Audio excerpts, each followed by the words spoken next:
Aujourd'hui, Dorigny est matérialisé par le collège propédeutique de la Faculté des sciences, ouvert l'automne dernier et qui accueille plus de 1000 élèves. Ouvert aux étudiants en 1970, le collège propédeutique est un bâtiment à la pointe de la modernité. Pierre Magnona, étudiant à l'époque, nous raconte ses premières impressions. La première impression, parmi le peu dont je me souviens, c'est l'odeur qui régnait dans le hall du collège propédeutique. Le sol en matière caoutchouc ou plastique avait une odeur très particulière et ça m'est resté.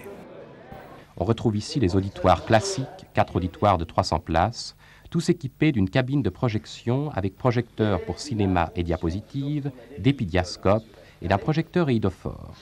Et un autre souvenir est que c'est la première fois que j'ai pu voir un projecteur iodophore qui permettait de projeter la télévision sur un grand écran dans un des auditoires du collège propédeutique.